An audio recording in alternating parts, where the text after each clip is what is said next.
Test 1, 2, test 1, 2. Check. Ladies and gentlemen, this is The Vocal Minority with Nick and Steve. Nick Reynolds, Steve Harness, and Cousin Brewski. The Vocal Minority with Nick and Steve. Take one. I know those guys, part of the Vocal Minority crew. It's Nick, Steve, Ala Brewski. Here we are back at it. Another podcast plays on your smartphone, your car stereo. Where are you listening? It matters not, because damn it, we're everywhere. It's true. We're online, thevocalminority.net. We're on all the social media sites. You can call us at 844-48-VOCAL. And I always do find it pretty cool to be in my car and to see the logo up on my screen there in my car, or put it on my big screen TV and giant Vocal Minority logo. Yeah, it's pretty awesome to see. I hope the audience feels the same way. So thanks for tuning in and making us a part of whatever day you're listening, okay? What's up, Brewski? What's going on? Did you take a little dumper? Did you get a little dumper in? Okay. Nope. Get a little chow in? I had a little bag of potato chips, that's all. All right. I have not eaten enough today, and I've had way too much coffee, so I'm getting a little jittery. But are you?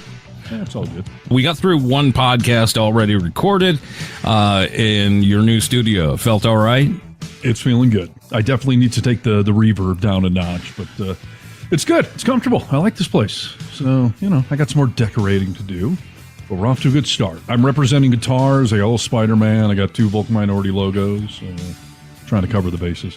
I need some sort of like KTM or dirt bike thing going. You got to get that one. Oh, well, you got a flag. It's just in the garage, dude. My garage is awesome right now. I've got, I have room for a car, but there's no cars allowed out there. There's literally a sign that says dirt bike parking only. And I do have my giant KTM flag up there, and I got my workbench all spread out. It's a dirt bike wet dream going on out there. It's awesome, dude. I saw some pictures. I was like, yeah, that looks like a fun shop for sure. How are we? How's the poon like in the new house, dude? Are they adjusting? How dare you objectify women like that? No, I'm talking about your cats, dude. Your pussy I was cats. ask about the cats. Jeez. I see. The cats, I don't know. They're fine. Sparkles is a mischievous little motherfucker, and he's getting into everything. He's like a little boy in a museum or something. He just wants to touch everything. So sure, he's doing that, and Austin's doing quite well. They were all freaked out at first, but everyone's settling in very nicely around here. The cats, the kids, romantic interests, myself, my dirt bikes, Romantic interest already opened the door for love. Is that the truth? Yes. We've debated on the show before. How long are you supposed to wait before you tell someone you love them, or before you declare this is girlfriend-boyfriend relationship time? And no one has the right answer. Everyone has their own answer, but no one has the answer, is what I've realized having these discussions. Yeah. You guys gave me a lot of grief previously about doing it too quickly. So. Yeah, dude. Yeah, we did. So what's the number now? So, Kennedy and I are 6 weeks into this. We've seen each other multiple times a week. We're on date number 20 or something at this point. So do we have some arbitrary number as to when I'm supposed to be waiting? Well, okay. Yeah, here's a couple of ways you could figure it out. This is just off the top of my noggin, okay? Your answer's all wrong, but go ahead. What are your... How do you know, dude? You haven't even heard them yet. Give me the benefit of the doubt here, dude. You owe me that, okay? I do. Yes. If it were that you're going to go in for surgery today, okay? And you're going to we got to put you in a coma for 6 months, all right? We're going to put you in a coma for 6 months because it's just so your health is on the line. This is a questionable hospital, but go ahead. Can she watch both of your kids for 6 months with no communicating in between? The hell does that mean? Do you trust enough that no questions over 6 months? Can you leave your kids? She's an educational professional. Goes into the equation. It would be as if she was a doctor, and you're asking me would I trust her to, perform surgery on me? Yes. Right. She is an education professional, a high-ranking one. Okay. So I would trust her with any kids. But aside from that, yes, of course I would trust her with my children. Okay. For 6 months. That's the guideline. And we said yes to it. I agree with it, dude. I mean, she's in the perfect position to be able to be trusted like that. These 20 dates, okay? I don't know what this has to do with telling somebody you love them, but go ahead. Let's just drop my side of it and hear your side of it. I want to hear then. your theory, but I'm just saying, like, you have to trust somebody with your children or your pets before you can love them. You said everyone's different, right? So Yeah. this is me, dude. This is me, okay? Okay, go I ahead. think what Nick is trying to say is that the things that mean the most to you, if you would entrust them with that person implicitly, then That's right. that would tell you that, okay, this is the person that I not only trust, but maybe I have this deep romantic connection with. Okay. I'd like to hear where you're going with this. So proceed. Sorry. Didn't mean to step on your toes. No, that's fine, dude. And remember, this is for me, all right? So don't But you- get offensive. You don't have kids. So you're saying it's for you, for me?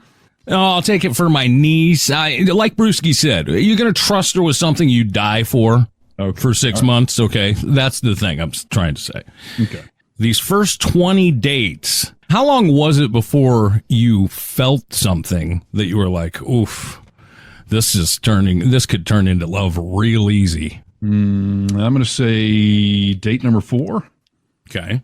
What would you say for her? Did you start noticing anything around that time for her too? I mean, you guys connect on some level on date number 4. Yeah, no, we did, and I was feeling it unfolding at that point. When did I first notice with her any possible signs? I mean, it would probably have been a few more dates after that, but not dramatically. Okay, this is the final test. All right, Okay, for me. yeah. Would you, if you were invited to a wedding today and you had to go be a part of the pictures, would you take her? Yeah, I mean, I have been invited to a wedding, and I did tell her I would like her to go with me because I don't want to go alone.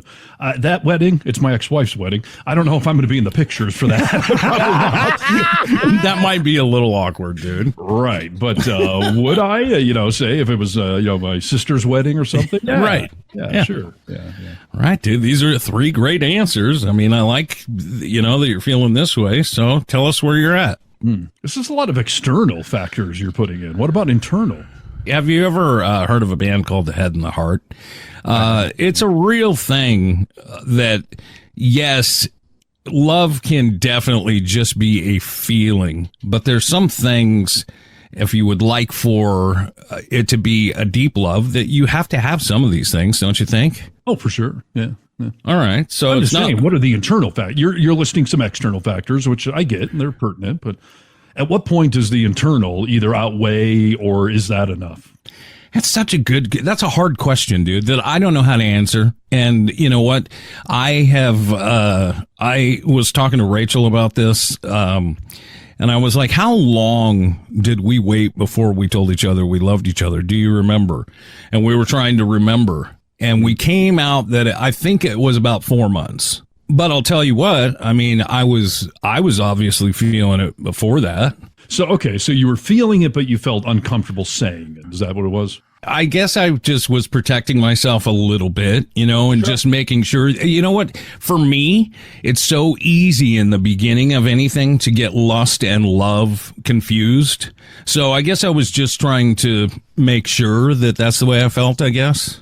Is that the Head and the Heart song, Mistaking Loneliness for Love? Yes, and they're named their band after 2 things you have to have. Like, you got to go into something with your head and your heart, which is why I'm saying some of these things, like, for me, I think about some of these things, and I don't want to call them tests, dude, but I mean, these are questions I ask myself. Yeah, this is a therapeutic principle that I've been dealing with a lot recently, is the head and the heart, the logical side versus the emotional side. And there's some situations where you should lean towards one or the other as far as making decisions in life. And it's a constant struggle with me, which outweighs the other. So, yeah, I hear it's a bitch, dude. It's hard, dude. I don't envy anyone who has to make, good decisions. And here's the thing. You can also think about it this way. I mean, even though that I feel like that's how careful I want to be, like, I've had love that lost, before. So, like, you can't hold that up as your benchmark, right? No. So it's hard to hold any previous things because, those obviously didn't work out or you wouldn't be on to somebody else. So got to be a little cautious, I suppose. But I don't know. I mean, I have in previous relationships, I have felt that early on. And by the way, there are shades of love. Like just because you love someone doesn't mean you want to now marry them and have kids with them or something. Like, sure. And I also don't mean like I love Spider-Man or something like, but there are shades of love. And to me, I used to say if you make it past the first date, I'm already interested. And in my more modern dating era, I'd say if you make it past like date 2 or 3, like, there's something there. I don't have the time or energy to commit to somebody dates 5, 6, 7, 8 if I'm not truly interested in someone. Right. No, like I do love with my whole heart, and I know pretty early on if I feel it's going that way. But there usually is some definitive moment where I kind of feel that spark, and when it's there, it's there. I can't really deny it. Yeah, no, you can't, dude. I mean, hey, that's the thing about love, right? You want to shout it from the rooftops. Right. It's like being on fire. You're either on fire or you're not. You could be a little bit on fire or you could be a lot on fire, but there's either flames or there's not. So, yeah. But Kennedy had told me early on, because she listens to our podcast and because we had debated how long should you wait, she said, like, don't go telling me on date 4 that you're in love with me or something. All right, like so I was like, all right, peace, I'll hold back.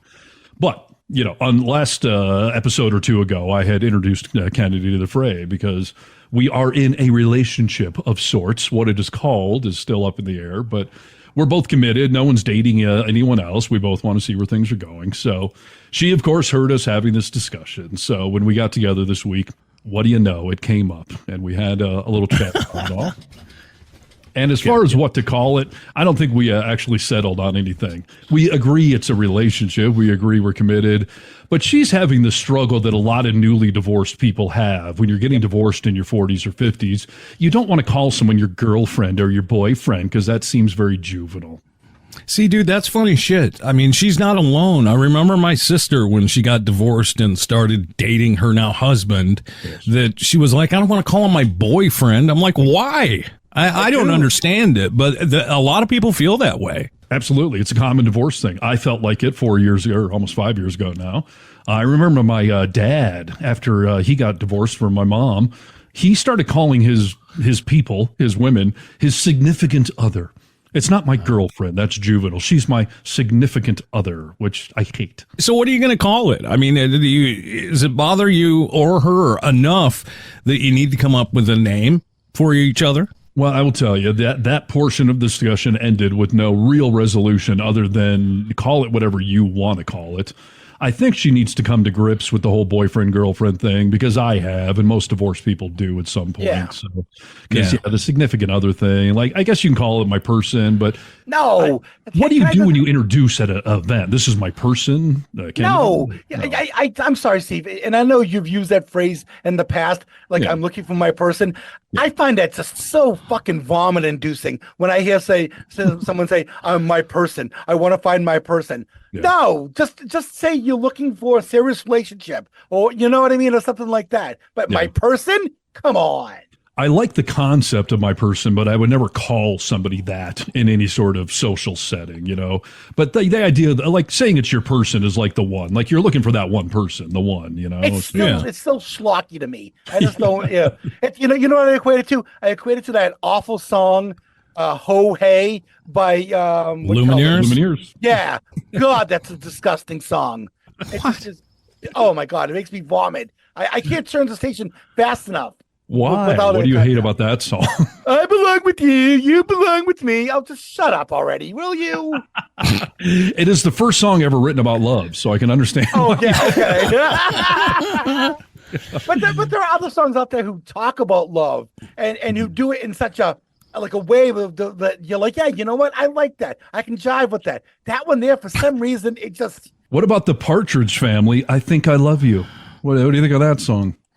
I don't have a problem with that because that's actually because that one you're actually confronting your fear of commitment. But what an annoying song. I mean, if you're going to pick on a song, it would be not Ho Hey and no, yeah, it would be Ho Hey.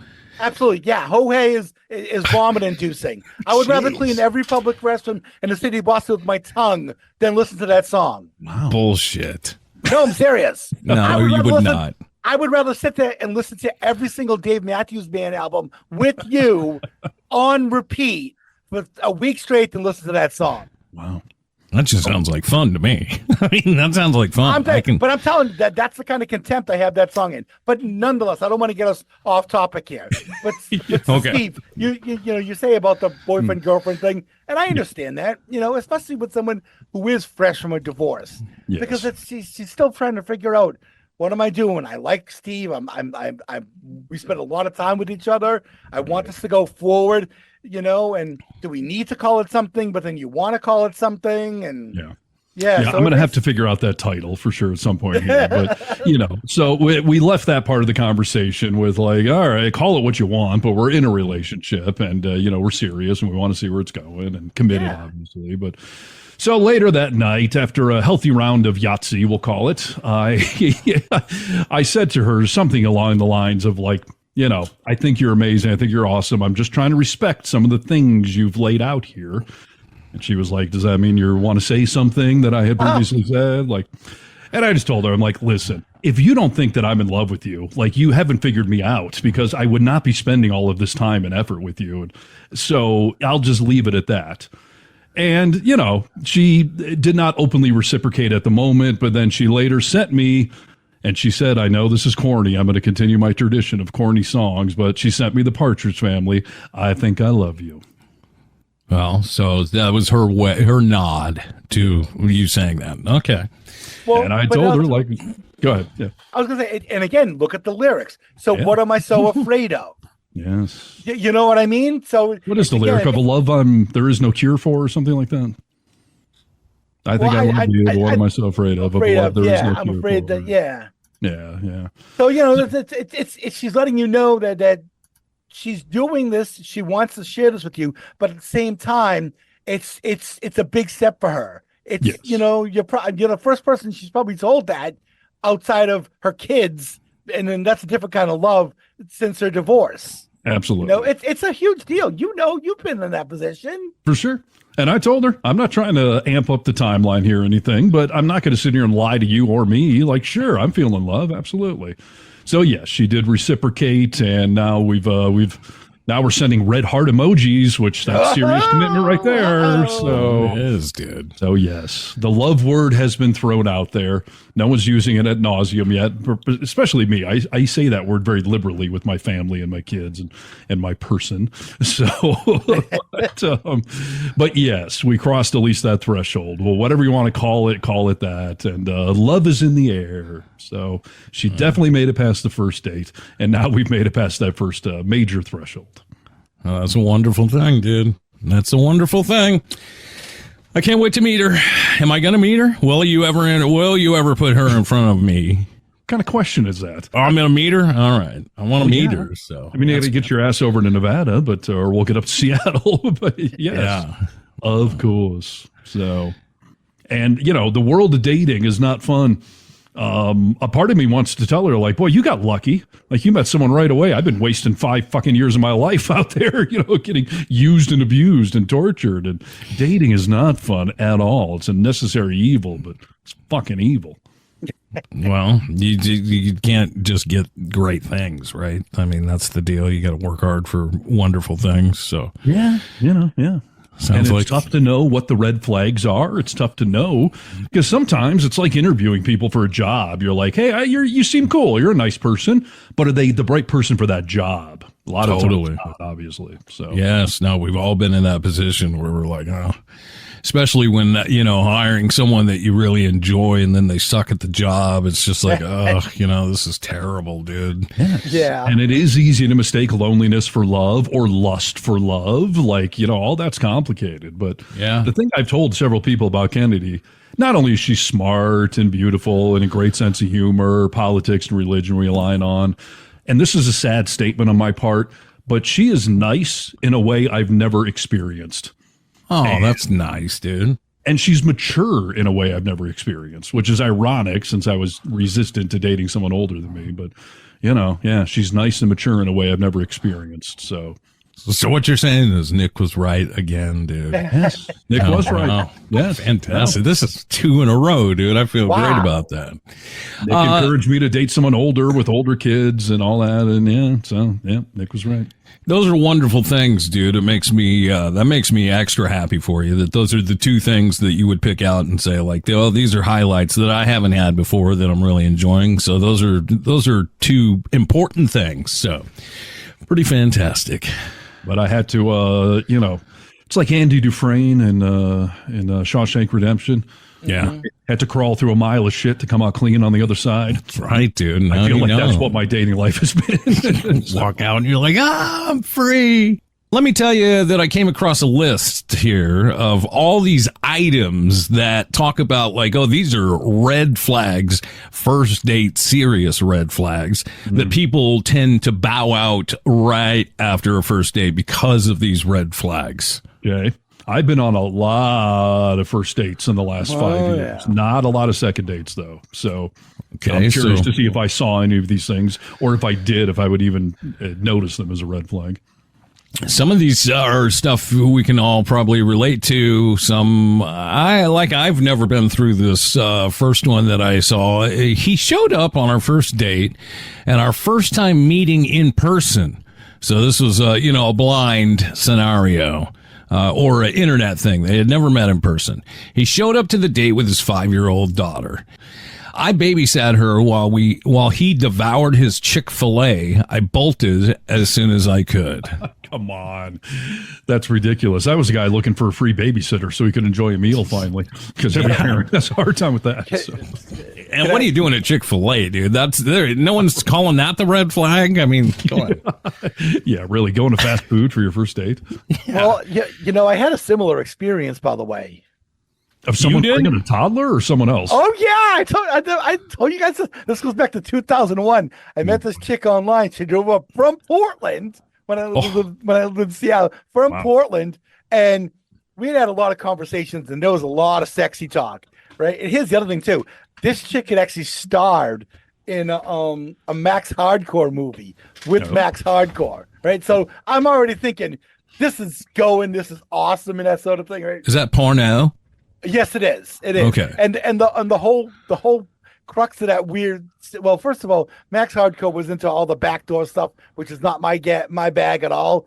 But the main reason why she was in that movie was because she's deaf, and he had to take her hearing aids out before the scene and everything. Right? What? Is this okay? Well, she's not saying no, so I guess she can't hear me. But so she shows up to my apartment. I buzz her in, and she comes upstairs, and she's got her kid with her.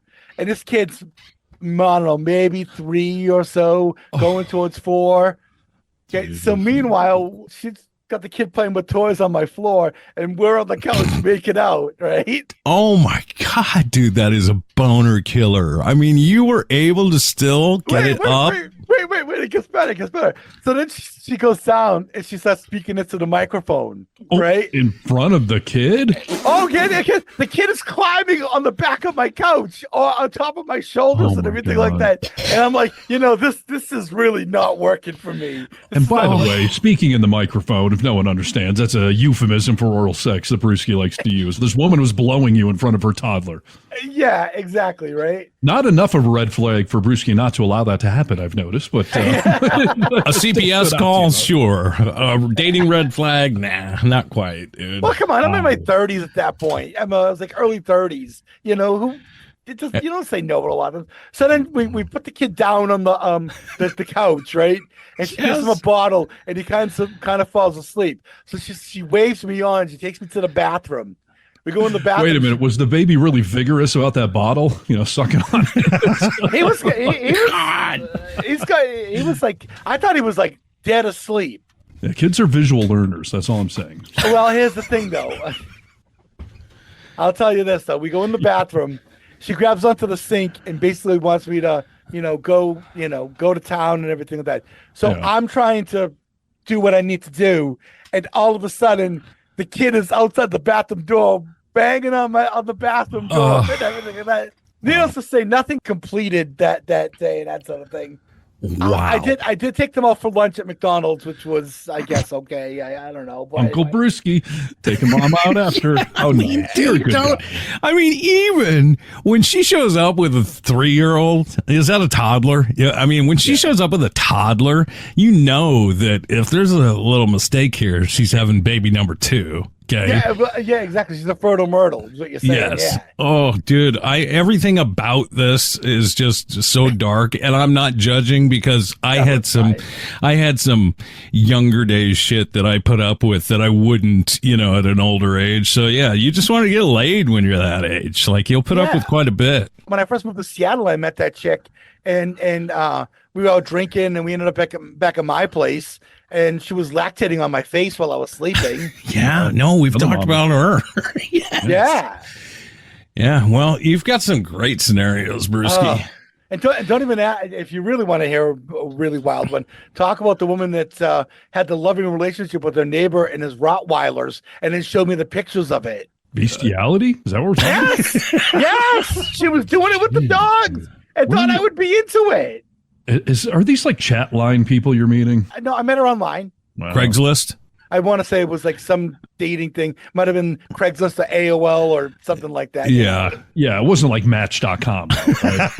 eHarmony. Yeah, exactly. Okay. Tell me, with the bestiality girl, did you get anything accomplished with her, or were you just like, no, you're too weird? No, we were at a cafe. And we're talking, and she was telling me about it, and then she reaches into her purse and hands me the pictures, and I'm just like, oh my God. And then so we go to leave. I walk into the parking lot where her car is. Dude, and, you guys talk about me being nice by like tipping my barber that fucked my hair up. Like, Brewski is nice, dude.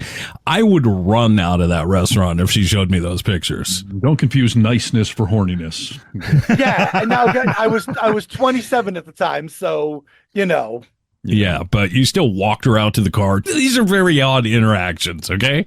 They are. All right. Definitely red flag. Sorry. Okay. If you're having a discussion on type and all their answers are all entirely looks based with no personality traits thrown in, even basic ones like kind, sweet, funny, etc., more than likely you're just a type of fetish. They'll drop you for anyone else who looks the same, or if anything about you changes. Red flag. Well, I mean, first of all, if you're on a first date, you should already be somebody's type, quote unquote. Although I've had experiences, as we know, where women go on a date or two and like, yeah, I'm actually not attracted to you, as it turns out. Like, yeah. But listing just physical attributes. I mean, obviously that's a little vain. I will tell you though, there's one universal thing that every woman puts on every dating profile for what they're looking for in a man. Has nothing to do with physical appearance. Brewski, do you know what it is? Money or successful. I have seen that actually, and that's a red flag. Yes, exactly. But no, it rhymes with money. It's funny. Every woman wants a funny guy. And, I love to laugh. What's that? They always put that in their profile. I love to laugh. Who doesn't love to laugh? I mean, come on. Yeah. Yes. I want an attractive, funny person. Like, yeah, so that makes sense. But yeah. Yeah. No. Okay. So if they're running down vanity things only, sure. Red flag. Yeah. This is a new one. He told me a story about traveling in South America. Great. I love a well-traveled person. Then he said he contemplated eating human flesh while he was there. All right, so we've covered bestiality and now cannibalism as a possible red flag if you're approved. It's getting dark out there, dude. I mean, these are things you would think that, you just walk away, dude, right away. Come on. How many people could possibly have been in that scenario where they're debating human flesh? Dude, I don't remember what these dating shows were called, but they used to be on MTV where they like sat in hot tubs and dated each other. These first date douchebags, I mean, like you said, there's a lot of douchebags out there. And I could totally see some douchebag being like, I was in South America, I almost ate a human, I almost ate flesh. What's up, bruh? I almost ate bruh. More life, yeah. You ever watch Blind Date? It was from the 90s. That's what I'm thinking about, Yeah, Brewski. it was Roger Lodge. And yes. Yes. end up in a hot tub, and Yes. the little pop-up things that Yes. say, you know, It was a great looks like show, but looks like it's 3 thumbs up for Roger. You know, yes, dude. Maybe he was just trying to convey, I'll go down on you. Obviously, if I'll eat a human, I'll eat you. So maybe that's a subtle way. How about if they're late for the first date? It shows a lack of consideration for the other person. Being late happens, but my rule of thumb is if they're over 15 minutes late and they don't let you know before you were supposed to meet, just walk out. It's interesting. I have a sales philosophy that I use myself, and I teach people that sell for me at the radio station that if the client is more than 20 minutes, that they keep you waiting more than 20 minutes in their lobby or whatever, you got to leave, because they're going to think you have nothing better to do than just sit around waiting for them. And I would probably argue the same thing with a woman. But yeah, it's freaking rude. And I've also always said, like, I'm a very punctual person, but if I'm not going to be on time, I will obviously communicate with you. Like, hey, I'm running 10 minutes late or something. For somebody just to show up late in this day and age where we all have cell phones and not communicate, it's a giant red flag. Yeah. All right. For you too, Brewski? absolutely. Yeah. Yeah, and I will tell you, Dottie, which ended up burning out in flames, she was late all the freaking time. I mean, she was communicating to me, but our first date, she was an hour late. There was another date, she was 2 hours late. We missed an entire concert because she was so freaking late. We missed the entire 3-hour concert. Dude, we have different definitions of late, because like I think late is like, 0 to 15 minutes. I always tell my sister, like, if you invite me over at 2, count on me being there between 2 and 2:30. That's family, like, and they know this. But you know what? If you're going to be over 15 minutes late somewhere, that's a fucking problem, dude. An hour late? 2 hours late? No. Even if they're communicating, how much grace do you buy if you're communicating, that I'm running behind? If it's somebody new, I mean, I don't have any grace for it. With my wife, she was like, I'm stuck at work, I'm going to be late, I'm fine with that. I get that. But like, if we have plans to go to a concert and you're 2 hours late, I'm done. Yeah. I will say one of the things that has been very impressive to me so far with Kennedy is she is punctual as hell. And that just shows A, respect, but B, that you're an organized, mature person. And it also shows you that she works with kids. Do we know what she does? We've said she's an educator. I don't know if okay. And I said she's in the hierarchy. That's enough for me. I just know that she hears a bell ring to start schedule. things off every day. Yes. Like she knows you got to be there before the bell rings, dude. Exactly. Yeah. And we say in radio waits for no one because it runs on an hourly basis. If your interview's at 7:05, you better frickin' be there on time. And same in her world. The bell rings when it rings, so you can't be late. On to the next. This person says, last time I was asked on a date, we didn't even get to the actual date. We had arranged to go for coffee one afternoon. And that morning, he sent me a message asking if we were still on. I replied yes, coffee was still on, and all is well. Then half an hour or so later, I got another message asking yet again if I was coming, and I replied yet again. He proceeded to send 3 more messages with the same question at similar intervals. To the last one, I responded that I was still planning on it, but the constant questioning was off-putting and beginning to make me reconsider. He canceled the date and blocked me within minutes. His reasoning was that he'd been single for months and therefore could not contain himself. Oh, that's bull. That's garbage. That's weird, dude. As soon as someone says yes, I'm gonna be there. That's all. That should be good enough. Right. Exactly. I mean, you should at least show up, find out, stop asking me. I told you I'm planning on it. So yeah. Listen, there are so many flakes in the world of dating and so many ghosting people that's just become so normal that I will give you if we schedule a date a week out, the day of, I think it's totally okay and normal for one of you to text the other and just say we still on for tonight or looking forward to tonight. You don't ask them, but you give them the chance to say, sure. So one time, sure, but repeatedly? Was he texting all the different women he had dates with and forgot that he was sending it to the same one? He sounded like he was just too horny. He wanted her to get there now, dude. Let me know. Are you sure you're going to be here? Most women back out on me. Yeah. It's not a good sign if they don't have a single idea for what to do for your date. Deciding on a restaurant or a movie with your date is fine as long as you know sort of what your plan is. Meeting up and being like, what now? Is no good. If you do that, I'm out. Well, that's insane. I would never. You got to have some level of plan. Now, if it's a first date and you want to meet for coffee and you're leaving the door open, to like, hey, you want to go do something else now? Like, that's okay. But one of you's got a plan, and it's usually the guy. Women tend to want the guy to take some level of control and charge there. Even at that level, though, Harness, I know you don't walk into a first date not anticipating, like, if things do go well, let me put some things in my back pocket of, hey, we could go do this, we could go do that. Like, you don't walk in unprepared. No, I would probably play coy, like, hey, what do you want to do? After, right. If she doesn't have an idea, it's like, idea down the road or whatever. But no, you got to plan dates out. When you're further down the line in a relationship, I think it's fine to ask, what do you want to do kind of thing. But no, not in the first couple of dates. You got to step up and plan something. And then continue to ask, what do you want to eat? I don't know. What do you want to eat? Right. What you pick? What do you want to eat? That will continue till the day you both die, right? Yeah, that's true. Rachel told me a while back, we get these meal kit deliveries. You know what Tavala is? Have you ever seen those commercials for Tavala where you scan the oven and it cooks for you? So we're on that meal program. So we pick our meals of what we're going to have. So I'll ask oh, what do you want to do tonight? We have 4 choices.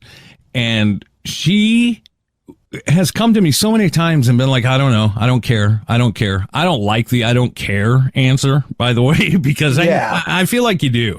Okay. But she told me a while ago, when I say I don't care, I mean it. So start treating it like that. Like that means I just want you to pick. And I was like, okay. All right. And I'll tell you what, dude, ever since she told me that, and I do just pick, she goes along with it 99% of the time. Has she rejected it once, though? Yes. Yeah, well, of course. I mean, she's still a woman, dude. I mean, she's still going to change her mind here and there, right? Yeah. I'd go honeymooners and shove that plate in her face. You're going to do it anyway. To the moon.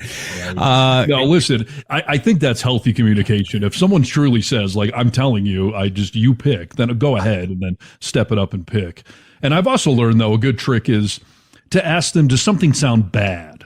Okay, you're open to whatever, but it's something you don't want to have. Because then if they at least say, I don't want Mexican, but pick anything else, then you pick, and they better like it. Did you learn that through your kids, dude? Yes, I did. But I did it with everyone now, family coming to visit, dates, whatever it is. Tell me what you don't want, and then I'll pick from the rest. Yeah, okay. Oh, that's a good plan. I like that. Yeah. Here's another red flag. I love your name. Definitely something I would name my kids. Proceeds to tell me all the other names he wants to name his future children. Is that a red flag? Interesting. I don't think you should be. It's one thing to say you like someone's name. I think that's fine. You think it's sexy or exotic. That's cool. But to equate it then to your children, that's creepy. Yeah, it is. It's not first date material. No. But that implies some sexualness with your children. If you're telling a date, boy, I love your name, Tanya or whatever. I'd like to name my daughter Tanya. That's Trump stuff with a vodka. I don't know that I see it that way, dude. Yeah, I see it more as you're getting way ahead of yourself. You're looking for the mother of your children. And that sort of thing. Well, it's just like when you name your kid, after your grandfather. It's not because you want to have sex with them. It's that you do like the name or you like the person you're naming them after or whatever. But either way, it's too soon on a first date. It also means you're a moron. You don't want to name your kid somebody else's name in the family. That's just dumb and confusing. Yeah, that would be a little dumb. Sometimes it happens all the time, dude. They just call him little Steve, big Steve. Right. My first long-time girlfriend, her mother and all of her sisters were all named Maria. Her mother was Maria Inez, but they were all named Maria. Well, that's the song Maria. I didn't know you wrote it about a specific person. He was calling them all for dinner. Maria. The next one, he brought his cat. Okay, dude. He brought his cat on the date. The last text message I ever got from him said, if you don't understand the relationship between me and my cat, never contact me again. Needless to say, I didn't. Wow. Yeah. Bringing any extra pussy with you on a date is always a bad decision to make, I find. But yeah. And I will say, I've never on a first date had, something like that. But again, the dating apps, I found so many women that say things like, I'm a dog lover. If you love cats, like deal breaker. I'm not a cat person. And I find that so discriminatory that there's a connotation that if you love cats, that's bad. Or what kind of person hates animals to that extent that you would squash a relationship from the start because you like dogs or you like cats? Well, I think what some women have said in the past is that if dudes are like hardcore cat people, then they're less likely to have some of the same interests as them. They may want to just like stay home and game and all that sort of thing. Whereas if you're a dog person, maybe you want to be more athletic and outdoorsy and all that sort of thing. I've heard women say that. Yeah. And also, if dudes are like really super devoted to their cat, like, and I'm not talking about you like being with your cat, he brings you happiness and you look out for his well-being. But there are those people that really go over the line. Yeah, this guy who brought his cat on a first date. Yeah. Yeah. Listen, that would be a red flag, but I can't accept, like, I love an animal. Should it matter what the animal is, that's a deal breaker to you? It's weird. You know what? I have both a dog and a cat that I love. If I'm being honest, I hope he's not listening right now. Like, I think I love my dog more than my cat, to be honest with you. Then that sort of pains me to say it. And only because I could do more with my dog. And I like that type of relationship. I can pet my cat, but I can't take my cat anywhere. The only take it on a date. Apparently, but it doesn't get you anywhere. The only reason you should bring an animal on a first date is if you're meeting at a park, a dog park, or to have a doggy date. I will say that I do not trust women who don't like dogs in particular. Or if they don't like any animals, I don't trust them. But especially if they don't like dogs, I don't trust them, because they'll always say, "Oh, dogs don't like me." Yeah, because you're an awful person. That's why, and they can tell. Yeah, I don't like anyone who doesn't like a dog. If you don't like dogs, we're probably. I mean, maybe I'll still like you, but we're probably not going to get along very great.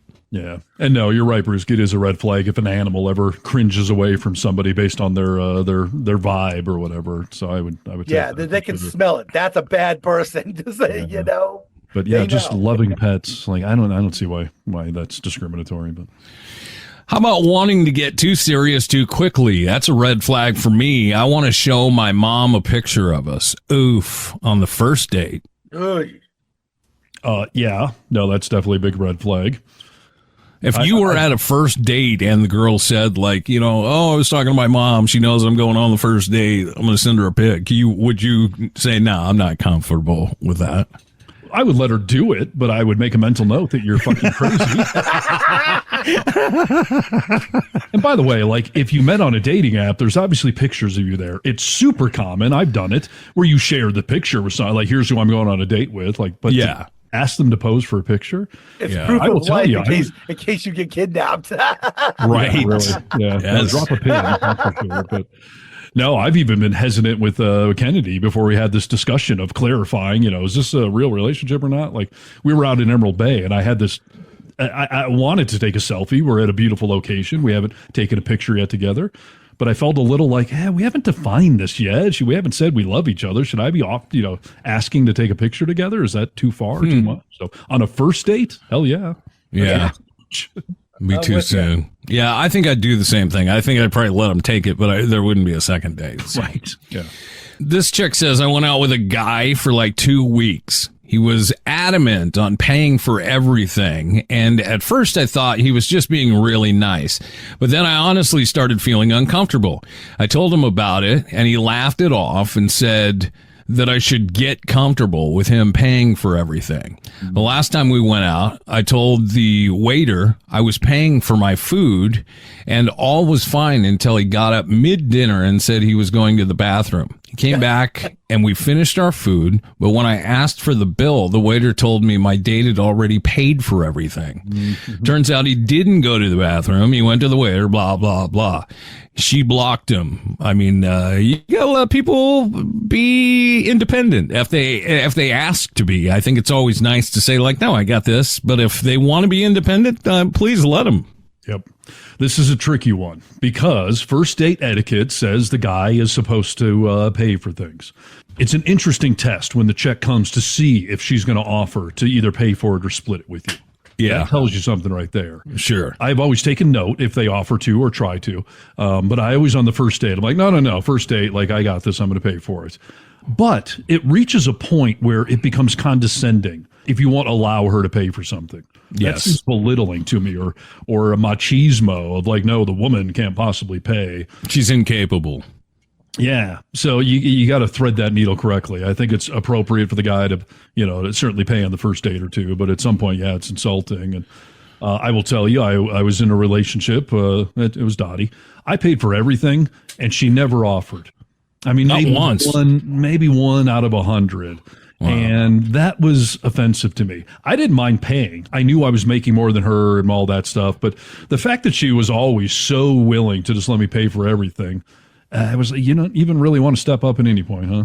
Did she treat the, like ordering at a restaurant, did she treat it like you were paying, or did she go for the lobster like she just didn't care? I don't ever felt she really, ordered the lobster or went over the top with it. But I think she always assumed I was going to pay. And maybe that's my fault for kind of establishing that. But again, I got caught in that catch-22 of the guy should be paying it first, assuming at some point a good woman's going to step in and be like, no, let me get this one. And the same with the Hindenburg, by the way. I've told you this before. She would do this bullshit thing to me where the check would come and she'd be like, do you want me to pay? Right. I hate that. Don't put that shit on me, dude. Right. No. Well, you want to pay it. Right. Offer. Tell you, I got this one. I'm going to get this one. Don't put it on me to tell you to pay. And by the way, I mean, if you're dating a good guy, most of the time, they're going to say, no, I appreciate it. It's okay. I got it. Don't worry about it. And and sometimes maybe you go to dinner, and then maybe after that, you're going to go to the movies, you're going to go to a bar and have a couple of drinks or something like that. Maybe they pick up the tab there. Sure. You know what I mean? You know what, though? I also think this is generational, and I think it'll be interesting to see the way that your kids deal with this, because I know that do you use Venmo or PayPal or anything like that? Yeah. So any friend that you're connected with, like you can go in there and see all the people that they're paying most of the time, right? You can. And by the way, people, you can shut that off. Yes. Jamie and I send money back and forth because of the kids, and I can see her whole history of everyone she pays. 100%. Whereas I turned that off because that's an option. Other people shouldn't be seeing who I'm paying. No, exactly. No, but I bring it up because I see younger kids that I'm friends with always, going out on dates, and it's always like paying so-and-so half. They're always paying for each other, going Dutch. And I think that's a generational thing that people are doing now. I don't know if it's guys expect it or girls want to do it. I don't know why, but it seems to be happening.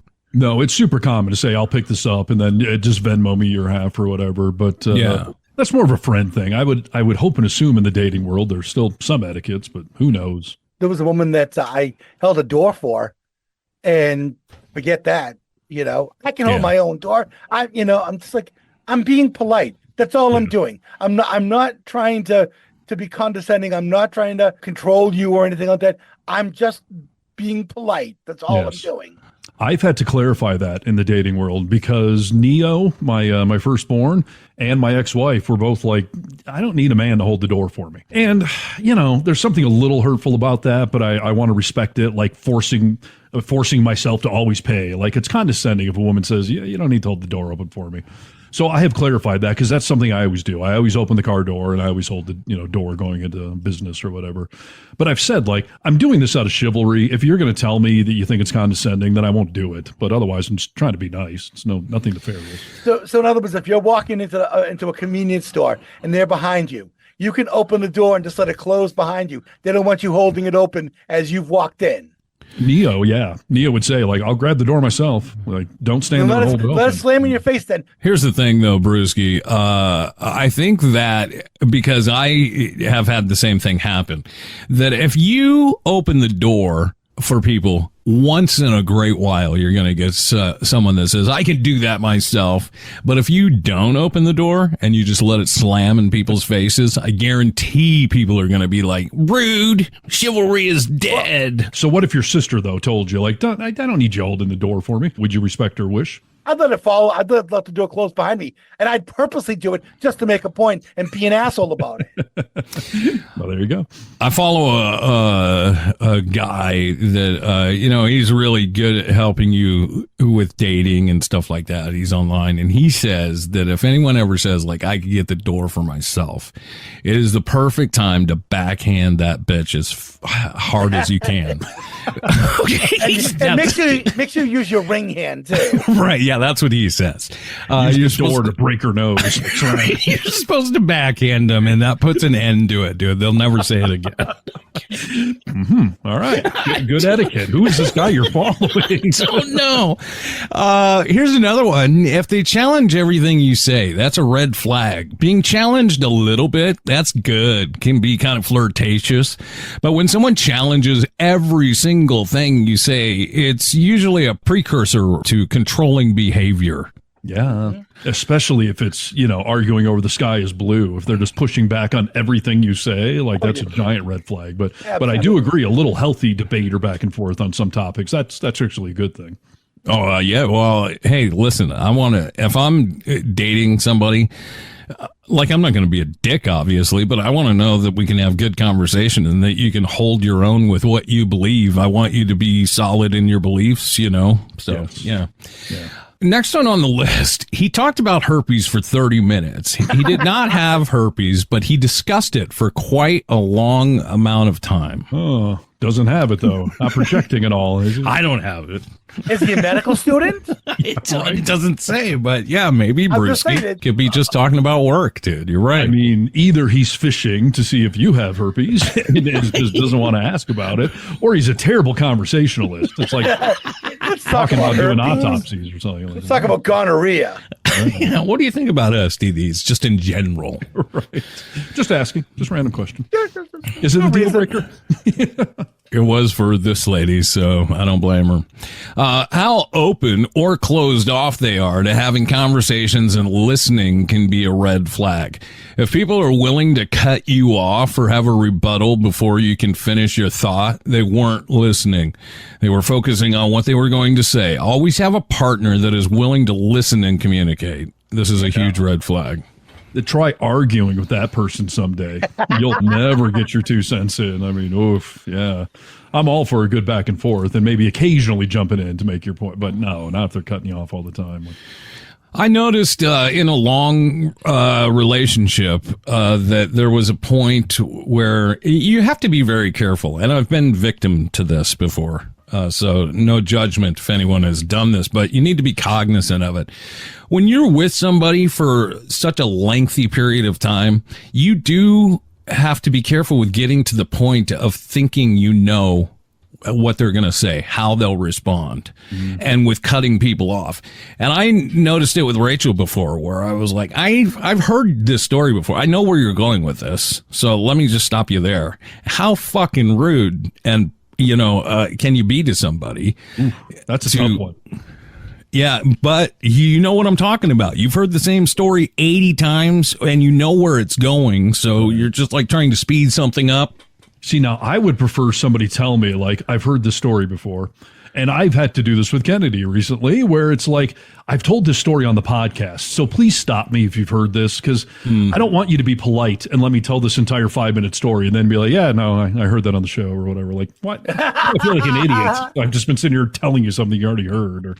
Or yeah, because it's common where you've shared stories, especially early on, and you don't remember that you've shared that story. So I would prefer somebody actually stop me. Like, no, I mean, do it politely, but yeah, tell me so I don't make an ass out of myself. Here's a pet peeve, all right? Just since we're talking about this, I'm going to tell you. Is this a pet peeve only to me, or do you guys get it? I have been known to exaggerate before, when I'm telling a story, just for comical, that I was just trying to make things funny. Right. Rachel does this thing to me, and she's not trying to be rude by any stretch. She's usually so great at building me up to my release because she knows where I'm going with. Sounds sexual all of a sudden. She's good at building you up to your release. She's good at that too. But like this weekend, I was telling somebody a story and people are laughing and everything. If I get one minor detail in the story wrong, she stops and corrects me. No, we weren't over there. We were on Watts Boulevard. Be like, oh, you're just fucking with my flow, dude. Like, let that go. Like, it's not a hurtful lie. And it was unintentional. No, that's a good one. And no, that's a pet peeve of mine as well, especially for a couple. Like, we are on the same team here. I'm trying to tell a story. Like, yes. If you want to jump in and augment the story or help me, direct it a little, like, that's cool. That's a little good back and forth and rapport. But yeah, fact check me in the middle of it, especially if it's some benign detail. Yeah, neither one of us are going to put roadblocks in front of each other for this because then it comes to like, yes, we were over there, or, okay, we were on, Schwasser's Boulevard, whatever. Now try and get back into it. It ruins the story. So, no, it's like this show. You have to have a chemistry with each other where you know how to paint a story together, and you may chime in here and there, but don't derail it. Come on. Yeah, come on. What are you doing? Embarrassing me. Jesus. Rachel's 99% good about that. I think it's her factual stuff that she does for her job, where she'll jump in and be like, "We were on Watts Boulevard." I object, Your Honor. Right, we were on Watts Boulevard. This is hearsay. How about this? I called a guy. Let's make clear that I'm reading these. This is not me, all right? I called a guy over to my place for a hookup. We'd been flirting over Hinge for a while, and he seemed pretty cool. Came over. It was going somewhat well, but then he said he needed to chant while he took off every item of clothing. After the deed was done, this man said he needed to do the chant again before putting the items back on.